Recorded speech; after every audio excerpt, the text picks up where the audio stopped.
Hi, it's Michelle. Welcome back to my channel. This is Michelle Reads YA. Today I'm giving you my June 2021 wrap up. I read 14 books in June, which is amazing. Most of them were audiobooks. Love audiobooks, so very excited that I am back on my reading game. So let's just get into it. The first book that I read is actually a reread, and that's Clap When You Land by Elizabeth Acevedo. I listened to the audiobook a couple months ago, and full disclosure, I was like taking care of my son and not really comprehending this book, so I gave it 4 stars, but I definitely felt like I wanted to go back to it and try it again, and I'm glad I did. I still ended up giving it 4 stars, but I actually comprehended what I was reading this time, so I absolutely loved it. This is a story of 2 sisters who do not know that each other exists. One lives in New York City and the other lives in the Dominican Republic, and they have the same father, and their father dies in a plane crash, and the plane crash is inspired by an actual plane crash that happened. So I just thought it was a very good story, and I'm so glad that I went back and reread it and actually listened to the audiobook again, because it was very well done, and Elizabeth Acevedo reads one of the girls, and I just think she has such a good voice. So really like this. Still ended up giving it 4 stars. Still really liked it. Next book that I listened to was Happily Ever Afters by Elise Bryant. I ended up giving this 3 stars. I liked a lot of things about this, but I also didn't like some things about this, and so let me explain. This is a story about a girl who moves, and she's going to like this new school for creative writing, and she gets to this like big intensive creative writing class, and she cannot write anymore, and she's an avid like fan fiction writer, and she writes every day, and she gets to this class and all of a sudden she can't write anymore because she's so intimidated. I too am a writer, so I get the whole intimidation thing, but it just felt so out of character for her to just completely stop writing altogether. So this is something that I definitely did not like about the story. There is also a cheating aspect of this book, which didn't bother me, and I know that probably makes me a bad person, but I know a lot of people did not like that about the book, and that's totally valid.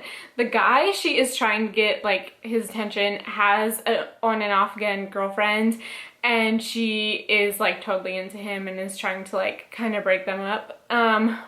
I don't normally care about cheating in books, but I just did not like this at all. Like, the dude sucked anyway. So that's why I didn't like it. Like, I cheating in books doesn't bother me because it's fiction. Okay, so I don't know, I just like the dude sucked, so she could have done better. So those 2 things I just really didn't like. I however love the writing, and I did like the main character when she wasn't being like such a like she's just like such a pushover. So anyway, 3 stars. The next book that I read, was an arc, In the Wild Light by Jeff Settner. Jeff Settner wrote one of my favorite books called The Serpent King. So good. It is such a quiet YA contemporary. If you have not read it, I highly suggest it. I gave In the Wild Light 3 stars. I suck, and I do compare everything that he has written to The Serpent King because it was his debut and it was just so beautiful. So it's hard for me to just like separate that because it was just so good. So this is a story of 2 kids, and Delaney is very smart. Delaney is very smart, and she found this new bacteria for penicillin and is offered a full ride scholarship to a very elite boarding school, but she says that she will not go without her best friend Cash, and Cash is very close to his grandparents and his grandfather is sick, and so it takes him a while to decide to also go to this boarding school, but they decide to go to this boarding school together, and Cash just feels like he does not belong in the school. He does not get along with his roommate, and it's just the adventures of them at this boarding school, and I just thought it was okay. Like, it's getting rave reviews from a lot of people, and for me it was just okay. Like, Cash and Delaney were fine. They were good main characters. It just, I don't know. It felt like it was missing something, a little bit of heart, I guess. It did have a lot of poetry in it, which I really liked. I liked this poetry subplot, so A+ for that. It just like, I don't know, it didn't do so much for me. I'm gonna group these 3 next books together. So probably once a year I decide to reread these books, and this is the first time I've actually listened to the audiobooks, so that's good for me. And that is To All the Boys I Loved Before series. So I gave all of these 5 stars. They'll probably always get 5 stars for me. That's just how it's going to work.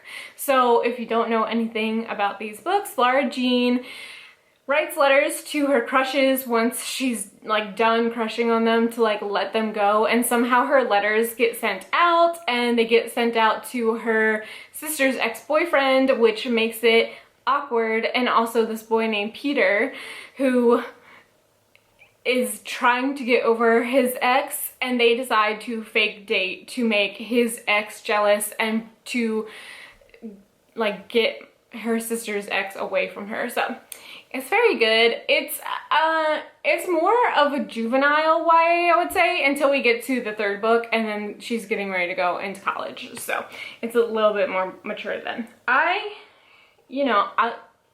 I just love these books, so I know they're not for everyone, and that's totally okay. However, they will probably always get 5 stars from me, and I'm really glad I listened to the audiobooks this time. I had never done that before, which is weird because I love audiobooks, so yeah, very excited. The next book that I read and DNF'd is Verify by Joelle Charbonneau. I really like her testing series. I think that's the only series I have read by her. It's very good, and it's dystopian, and it came out in like the dystopian period of YA literature, right? So that makes sense. However, Verify is also dystopian, and this came out in 2019, and it just does not hit the mark anymore, and I just did not like it. It's a chosen one trope. I honestly can't remember that much about it. What I remember is that in this society, like, people just believe everything and don't really question everything. And then the main character finds out that the government has been like making words disappear, like verify. So that's about as far as I got, and I was not impressed, and I can't recommend it because I did not finish it. Okay. The next book that I listened to is The Unexpected Everything by Morgan Matson. If you're new here, The Unexpected Everything is my favorite book, my comfort book, it's my book. It's my brand on this channel. I decided to reread this because I just got a tattoo of a quote from this book on my arm. So, you know, I wanted to live in this book and the quote. So I was very excited to reread it. I listened to the audiobook for the first time last year and listened to it again this year and liked it a lot more this year because I think I was used to it this time. I will say the narrator is not my favorite. She doesn't like do voices for, there's like a lot of guys in this book and she doesn't really do voices for them, which I would prefer, but still my favorite book. Okay, the next book that I read I mentioned in my haul video, which I will link up above, and that's We Can't Keep Meeting Like This by Rachel Lynn Solomon. I was so excited for this book because I read Today, Tonight, Tomorrow by Rachel Lynn Solomon last year and was blown away by it. It was very much a surprise read for me and got 5 stars. So I was very excited and wanted to support her and just did not like this book. This is the story of Quinn and Tarek, and they have known each other their whole lives. Their parents both work in the wedding industry, and they have like a misconnection, and things start off very awkwardly at the beginning of this summer before she goes to college. And then they end up together, which is fine. However, I felt like these two characters had no chemistry at all. Like, it was not a believable romance. Like, in Today, Tonight, Tomorrow, Rowan and Neil, like, it's enemies to lovers and you're kind of like rooting for them the whole time. And this one, I was just so bored. Also, I think I mentioned this in my haul, but I just don't like videos, I just don't like books that revolve around like weddings. I don't I don't know why. My wedding was stressful, so like I don't need to relive it in a book when I'm trying to escape. So it just wasn't for me. Okay, the next book that I listened to and DNF'd was One Last Stop by Casey McQuiston. Don't hate me.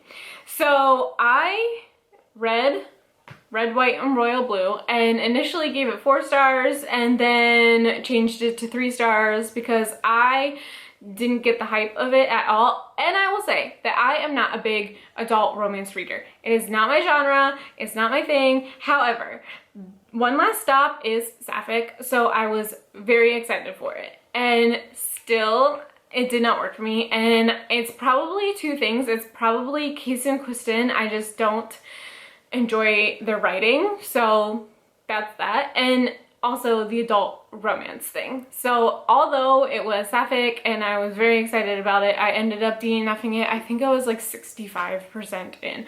I was very far along, and I actually enjoyed the science fiction part of it more than I enjoyed the romance part of it. So like, that's saying something about me because I don't read science fiction ever, but I was very invested in that part.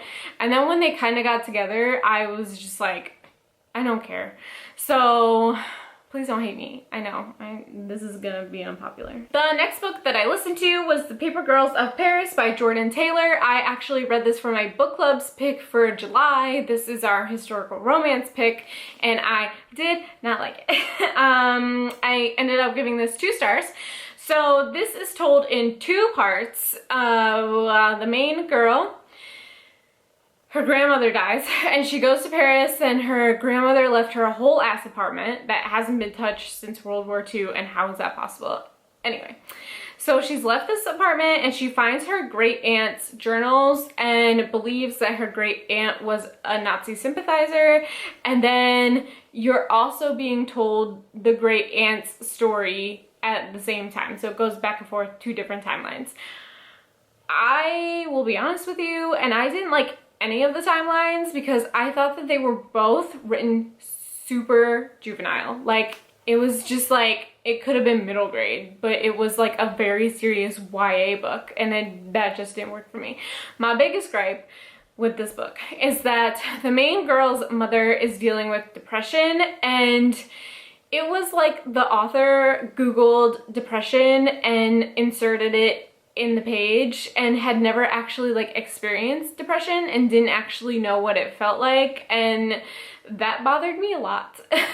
It was my biggest thing in books is when they get mental illness wrong, and this was so wrong. And also it just felt completely out of place with this book in general, so I just didn't like it. So I ended up giving this 2 stars.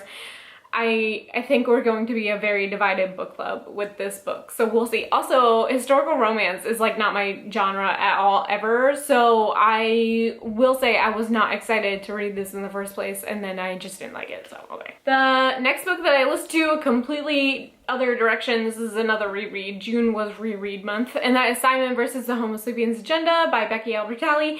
I don't know why I wanted to. No, I do know. Okay, so I had just finished Love, Victor on Hulu, and I love Victor, and I was like, you know what would be fun?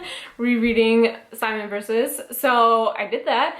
I listened to an audiobook. I think I've read it 4 times, and I've listened to it on audiobook 3 out of the 4 times. So it's a great audiobook. I love the narrator. Except he says, Dementor really weird. He says it like Dementor. I don't know. That's like my only thing. So yeah, also they say nauseating at least 50 times in this book. So that was another thing that I noticed this time. Other than that, I gave 5 stars. And then the last book, I finished it. Oh no. I'm gonna put it as, no, it's not June. Okay. I finished the book last night. It's June 2nd, so this will go for July, never mind. So Simon Versus is the last book that I finished for June. So I finished 13 books in June. One of them was Harry Potter, and I just don't talk about Harry Potter on my channel anymore. I gave it 5 stars. It was Half-Blood Prince, so that's it. So those are all the books that I read in June. I'm very happy with the amount of books. I feel like I am back, I'm doing it. I am squeezing in time between 2 kids to read, which is very good, and even if it's all audiobooks, it's still reading, so very happy with that. So yeah, let's see what I do for July. Thanks for watching my video. See you in my next one. Bye!